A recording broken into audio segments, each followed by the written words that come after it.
Hello everyone.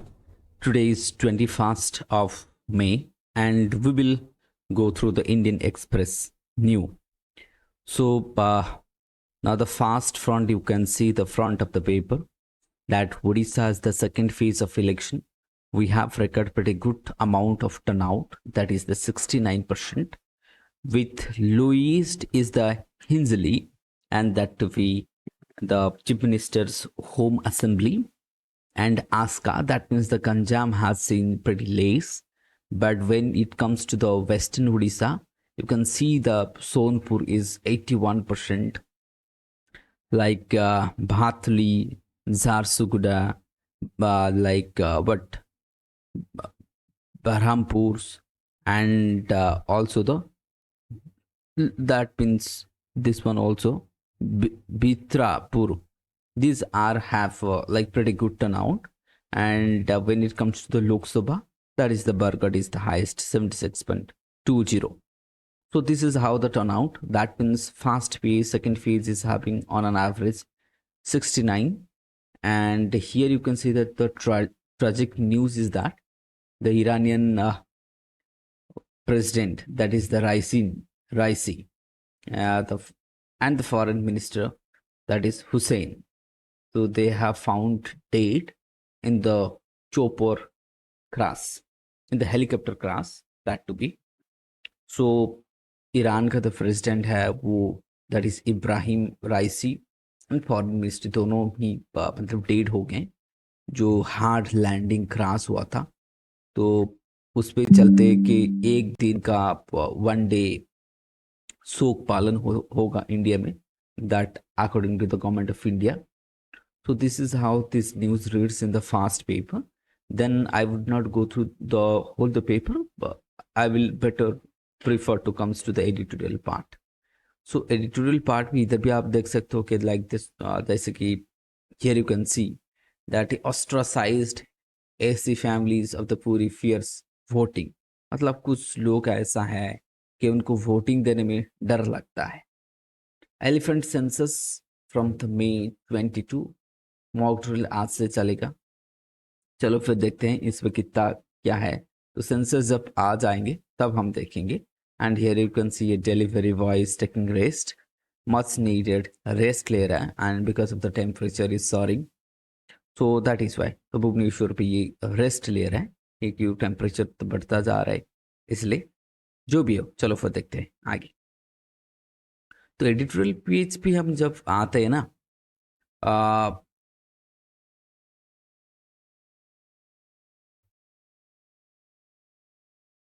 तो अगर हम देखेंगे यहाँ पे कि आज का जो है पोक्सको 8 के ऊपर है, और सेकंड फेज तो आपका हो गया, और एक phase last phase of election बचा हुआ है, वो भी हो जाएगा. तो election fever would be over and by the times. But one thing I will remember you that UPSC pre जो 16 को है अगले महीने, एंड उसके बाद फिर ओपीएससी आ जाएगा. फिर जिन्होंने मतलब जैसे कि आप लोगों ने कोई एमपीपीएससी के लिए पढ़ रहे, कोई यूपीपीएससी, बीपीएससी, तैयारी कंटिन्यू करते रहो, एक दिन आपको सफलता तो मिल ही जाएगा.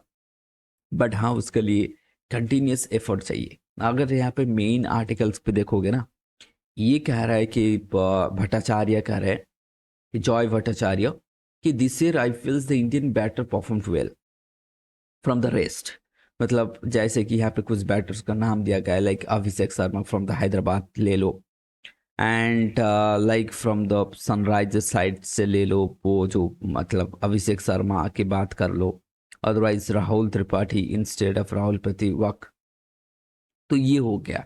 तो मतलब कुछ बैटर्स का नाम, वैसे आप लोग को पता है जो लोग आईपीएल देखते रहते हैं, ठीक है, कौन कौन खेल रहा है. जैसे कि वो नीतीश रेड्डी हो गया, अभिषेक शर्मा हो गया, शशांक सिंह हो गया, आशुतोष राणा हो गया फॉर द दिल्ली. तो वैसे ही कुछ केकेआर के लिए भी वैभव अरोरा फॉर द केकेआर. तो ऐसे कुछ है, स्वप्नील सिंह है, तो वैसे जो भी है. तो मतलब हाँ, ये बोला कि थोड़ा बहुत अच्छी बात है कि ये कि अगर मैं इसको ना देखूं, जैसे कि आप ले लो शशांक सिंह, सिर्फ 20 लाख पे उसको खरीदा गया था, ठीक है, but this guy has perform very well. वैसे अगर हम देखेंगे आईपीएल में ज़्यादातर जैसे कि आप देखोगे Shubham Dubey, Venkatesh Iyer, they have performed well, but what happens in IPL like Mitchell Starc, let's say like the Mitchell Stack, or like I would say Pat Cummins. So they have got so much of money that could have at least इतने सारे मतलब 20 crores 25 crores पे उन लोगों को they were sold out. तो उस पैसा अगर हम इंडियन प्लेयर्स के पास जाते हैं ना तो वो अच्छा होता, क्योंकि आईपीएल हो रहा है, बाकी देशों से प्लेयर्स आ रहे हैं. If they are getting huge money ना और इंडियन प्लेयर्स को नहीं मिल रहा है, तो कहीं ना कहीं वहां पे एक होता है कि देखो, एक तो होता है कि सर हाँ वो आप बोलोगे सर क्वालिटी के ऊपर बेस्ड होता है, जो भी हो, फिर नहीं तो ना इंडियन प्लेयर डिमोटिवेट हो जाएंगे. ये एक दिक्कत होता है, क्योंकि वो लोग तो फिर पता चला बीच में छोड़ के भी जा सकते हैं आपका जो मतलब नेशनल गेम के लिए, वैसे भी तो हो सकता है ना. Check out the futures. चलो फिर यहाँ पे हम देखते हैं. Now we will comes to the second editorial part. तो यहाँ पे एक बहुत बढ़िया आर्टिकल्स है जो एसडीआई के ऊपर है, और एसडीआई सबके सिलेबस में है, कि आप सबको पता है कि सिलेबस में है. तो यहाँ पे मैं एक बार देख लेता हूँ. एक बार पहले देखो कि इंडिया का रैंकिंग क्या है. So India is ranked 134 out of 193, that is for the 2023 and 2024. So SDI of rank of India is now, ये हमारे लिए चाहिए था, that is why we have got it, that we are having 134 out of 193. That is how India is present, और India is being presented. तो भाई इसको करता क्या है, ये क्या दिखाता है देशों को, मतलब कौन सा देश क्या है. तो एसडीआई रैंकिंग में क्या होता है, human development index. Human development का मतलब क्या होता है, that is the social economic both development दिखाता है. That means this SDI represent both, I would say social plus economical development, both. तो यहाँ पे अगर आपके लिए ऑप्शन आ जाए कि SDI talks about only social development, नहीं इकोनॉमिक डेवलपमेंट, बिकॉज पर कैपिटल इनकम भी तो ये दिखाता है ना. तो both social and political, that is economic development, sorry economic development दिखाता है. देखो तो एसडीआई होता है ना, that is by the UNDP. तो ये क्या क्या कौन करता है इसको present, UNDP, the presented by UNDP. And India is having rank that is how much, that is 134, that is the rank of India. पहले देखो और एक चीज यहाँ पे, now since it was introduce, let's say जब एसडीआई आया था तब से आज तक अगर हम देखेंगे, सिंस 90s से हम देखें, सब्सटेंशियल राइज हुआ है. जैसे कि once upon a time we were having only 0.427 हमारे पास था टोटल जो रेटिंग मिलता है, जो टोटल इंडेक्स होता है कैलकुलेशन के बाद. देखो ये 1990s पे था, अब हमारे पास क्या है, 644 है. That means India is moving in good pace. ठीक है, चलो फिर इतना हमारा इंक्रीज हो गया. That means overall increase in SDI, that is scoring, जिसको हम बोलेंगे व्हाट, स्कोरिंग पे हमारे पास इतना इंक्रीज आ गया. नाउ कम्स ना एसडीआई, अगर हम देखेंगे इसको कौन लाया था, दैट इज द महबूल हक ऑफ पाकिस्तान, जिन्होंने ये कैलकुलेशन. ना जब ये कैलकुलेशन होता है कौन सा इंडिकेटर होता है, देखो एक तो इंडिकेटर आपको होगा कि दैट इज द लॉन्जिविटी हो गया, कैलकुलेट जब कैलकुलेटेड होता है ना, फिर हो गया आपका हेल्थ, फिर एजुकेशन हो गया, फिर स्टैंडर्ड ऑफ लिविंग हो गया. तो देखो यहाँ पे जो क्राइटेरिया होता है ना, उसको तो इंडेक्स जो कैलकुलेटेड होता है उसको ये बार बार एग्जाम पे पूछता है. जैसे लॉन्जिविटी हो गया, हेल्थ हो गया, एजुकेशन हो गया, स्टैंडर्ड ऑफ लिविंग हो गया ना. देखो लॉन्जिविटी क्या होता है, longevity and health are assessed by life expectancy at birth लिया जाता है. वैसे standard of living by the gross national income, this is important because यहाँ पे आपका जीडीपी लिख देगा, यहाँ पे जीएनआई, ग्रॉस नेशनल इनकम के ऊपर जो आपका जो होता है स्टैंडर्ड ऑफ लिविंग जीएन के ऊपर बेस करता है. वैसे ही एजुकेशन जो होता है ना वो प्राइमरी स्कूलिंग होता है, इसमें कोई सेकेंडरी रिसर्च वगैरह नहीं आता है. ठीक है, मतलब आपका जो होता है schooling for adult and expected year of schooling for the children, यहाँ पे दिखा जाता है. फिर आता है आपका जो एसडीआई, ये ज्योमेट्रिक मीन्स यूज करता है rather than the arithmetic means. तो ये भी आपको याद रखना है। तो मतलब थोड़ा डिटेल्स पे दिया गया है कि क्या क्या होता है, बहुत बढ़िया है आर्टिकल। तो दैट मीन्स हमें मिल गया कि जो आपको जीएनआई होगा इधर, एसडीआई कौन करता है, रैंक इंडिया के क्या है, कितना स्कोरिंग इंडिया ज़्यादा किया है 1990 के हिसाब से। और यहाँ पे अगर हम स्कूलिंग देखते हैं कि हाँ ठीक है ये स्कूलिंग होता है, यहाँ पे कोई सेकेंडरी टर्शियरी एजुकेशन नहीं आता है। फिर आता है कि जो ज्योमेट्रिक मीन्स होते हैं यहाँ पे कोई, there is no arithmetic means, while SDA has undoubtedly been available for the measuring the social progress as well। क्योंकि देखो मैंने पहले से बोल के रखा हूँ कि जो एसडीआई होता है ना वो दोनों को दिखाता है कि सोशल एंड इकोनॉमिक प्रोग्रेस, ऐसा नहीं कि सिर्फ सोशल प्रोग्रेस इकोनॉमिक नहीं होगा। चलो, तो ये आपको मिल गया। बाय से SDI true value lies in tracking the nation progress over the time.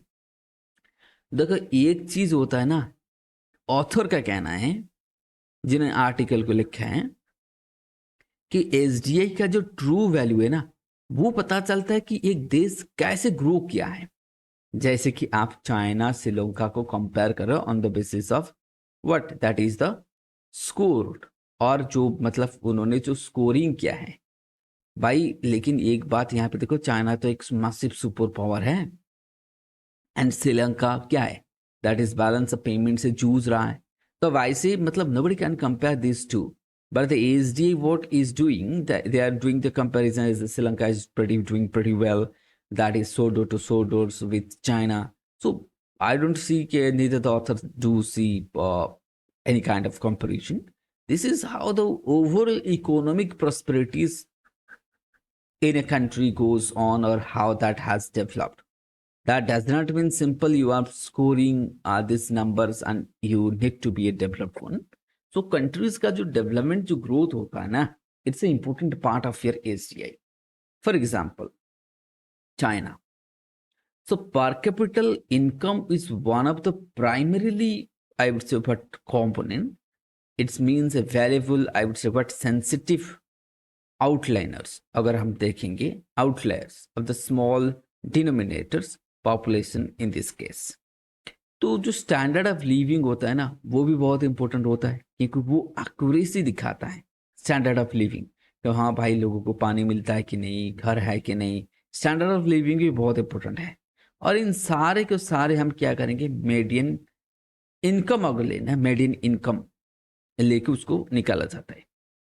Well SDI currently use GNI पर कैपिटल इनकम ले लेता है, वो तो हमने देख ही लिया।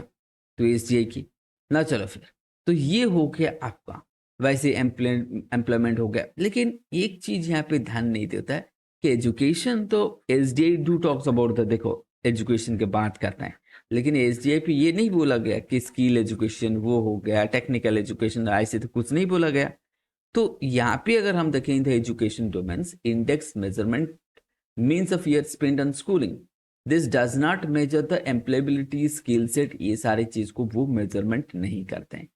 तो that means but Arvind that is Chinda Ruai, Chinda Durai, तो सॉरी चिन्ना दुराई, तो Arvind Chinna Durai that is academic in the public health physicians, इनका कहना है कि जो स्कूलिंग आप मेजरमेंट करते हो ना, दैट इज स्कूलिंग, वो स्कूलिंग मतलब वहां पे कोई स्किल फील नहीं आता है, ये कमी है। ठीक है, तो एसडीआई में इंपोर्टेंटली ये एसडीआई इन सारी चीजों को नहीं दिखता है। क्या नहीं दिखता है, वो ओवरलुक्स कर देता है, उसको लुक ओवर नहीं करता है, अच्छे से देखभाल नहीं करता है। जैसे कि हो गया आपका लीगल एसेसिबिलिटी हो गया, है ना, इंक्लूसिविटी हो गया, इक्वलिटी हो गया, तो डिजास्टर प्रोनेस हो गया, पॉलिटिकल स्टेबिलिटी हो गया, एनवायरमेंटल सस्टेनेबिलिटी हो गया। इन सारी चीजों को ना एसडीआई मतलब SDI does not take to consider this things. तो इसलिए in this case, in this evident like the case Delhi, Delhi ले लो, आपको पता है दिल्ली को पॉल्यूशन में बहुत अच्छा है, फिर भी top among the Indian states कितना है देखो 750। तो दिल्ली में अगर हम देखेंगे पॉल्यूशन ज़्यादा है, फिर भी इसका एसडीआई अगर हम रैंक देखेंगे नंबर 1 पे। तो वैसे अब इग्नोरिंग द डिसेबिलिटी, इक्वलिटी, इन सारे बहुत सारी चीज़ों को देखना चाहिए था। तो ऑथर का कहना है, ऑथर कहना है कि देखो भाई, ये एक इंक्लूसिव होना चाहिए। इसका जो टूल्स यूज हो रहा है ना, एसडीआई में जो टूल्स यूज हो रहा है, वो टूल्स थोड़ा इंक्लूसिव होना चाहिए। थोड़ा एक्सक्लूसिव तो है ही है, बट उसको इंक्लूसिव भी कर पाओ तो ये अच्छा होगा। That will give you a good picture. ठीक है, इनका कहना है। So SDI according to the countries environmental impact, okay, इन सारे चीज को मिला दो। So that is why to illustrate the India has made significant, इनका कहना है कि देखो इंडिया का जो ग्रोथ है ना एसडीआई पे, ये है देखो। सो इन दिस स्टेटमेंट अगर कंट्रीज ऑनगोइंग एफर्ट, जैसे कि कंट्री ने हेल्थ पे बहुत अच्छा कर रहा है, एजुकेशन पे बहुत कर रहा है, इनकम के ऊपर कर रहा है, इन सारे चीज अगर देखेंगे कि लाइफ एक्सपेक्टेंसी 9.1 ईयर बढ़ गया है, तो आपका बात भी बढ़ गया है, तो स्कूलिंग एज बढ़ गया है यहाँ पे, तो इन सारे चीज तो यहाँ पे इम्प्रूव कर रहा है ना। तो बाकी इसको भी तो देखो ना कि हाँ एक कंट्री में ग्रोथ हो रहा है कि नहीं, इन सारी चीजों को भी तो ध्यान देना पड़ेगा। In the world that is becoming more complex and interconnected, our measures of the development must evolve, उसको भी हम थोड़ा डायनामिक करना चाहिए, उसको भी लिविंग करना चाहिए, क्योंकि वैसे नहीं कि हो ही गया और उसको चेंज ही नहीं करेंगे, उसी इंडिकेटर को पकड़ के बैठे हैं हम। वैसे मत करो, मतलब उसको थोड़ा ना डाइवर्सिटी लाओ इसमें। जेंडर इक्वालिटी हो गया, एनवायरमेंटल सस्टेनेबिलिटी हो गया, लिंग्विस्टिक डाइवर्सिटी, इन सारे चीज़ें भी लाओ। जब हम एस डी कैलकुलेशन करते हैं तब ये थोड़ा डाइवर्सिटी लाएंगे। एंड इंडिया जैसे कंट्री, दोज आर बड़ी डिफरेंट क्लाइमेट है, क्लाइमेटिक डाइवर्सिटी है यहाँ पे, लिंग्विस्टिक डाइवर्सिटी है यहाँ पे, एथनिसिटी डाइवर्सिटी है, तो उसको वो थोड़ा मतलब अच्छे से पिक्चराइज कर पाएगा। नहीं तो दिक्कत हो रहा है यहाँ पे ये सारी चीज। तो हमने ये वाला आर्टिकल्स देख लिया। चलो फिर ना, यहाँ पे देखो जो पोक्सको 8 है इसका समरी में बोल देता हूँ। देखो पोक्सो 8 पे क्या होता है, जैसे कि चाइल्ड मतलब पोर्नोग्राफी वगैरह मना है। तो मद्रास हाई कोर्ट ने क्या किया, एक आदमी था जो कि एक 20 year old man held for downloading A and possessing child pornography, उन्होंने एक चाइल्ड पोर्नोग्राफी को डाउनलोड किया और उसको फोन पे रखा है। इसलिए मद्रास हाई कोर्ट ने उसको क्या किया, तो कोर्ट स्लैम्स दैट मीन्स उसको पनिशमेंट दे दिया। तो जब मद्रास हाई कोर्ट ने बोला कि ये देखो ये इलीगल है, ये किसी ने डाउनलोड किया और वीडियो को रखा, फिर वो सुप्रीम कोर्ट को गया। तो सुप्रीम कोर्ट ने बोला भाई ये देखो बेकार के बात मत करो। Supreme court has slammed the judgment as high court verdict was incorrect reading of two laws. तो सुप्रीम कोर्ट ने बोला देखो ये कोई इलीगल काम नहीं है, तो आपने जो ये जो लॉज को पढ़ा है ना कहीं आपका इंटरप्रिटेशन गलत हुआ है। तो ये वैसे ही और एक केस पे आप देखा गया कि दिल्ली हाई कोर्ट ने सो मोटो किया है, जो कि एक लो ऑर्डर कोर्ट ने मना कर दिया कि देखो ये कोई बेकार के बात मत करो, क्योंकि ये मिसलीडिंग है, उसके पास कोई एविडेंसेस है नहीं चाइल्ड पोर्नोग्राफी के लिए। तो ऐसे केसेस आ रहे हैं। देखो हमारे काम का चीज़ क्या है, वो तो चलो फिर हाँ हमें तो पता है कि this one is to protect and the childhood, protect करने के लिए ऐसी चाइल्ड पोर्नोग्राफी ना हो, चाइल्ड को एक्सप्लॉयटेशन ना हो, इसलिए पोक्सो एक्ट आया था। चलो, तो ये हमारा काम का चीज है। ठीक है, बाकी जो जजमेंट आ रहा है तो सुप्रीम कोर्ट ने तो बोल ही दिया ना। क्योंकि यहाँ पे एक चीज देखो, जो लोअर कोर्ट जो दिल्ली हाई कोर्ट ने बोला है, दिल्ली हाई कोर्ट ने सो मोटो कर लिया कि चलो भाई जो लोअर कोर्ट है ना, उन्होंने बोला कि देखो एक यहाँ पे दूसरा केस में अच्छे से समझाता हूँ। देखो पहला वाला केस तो ये हो गया तमिलनाडु वाला केस।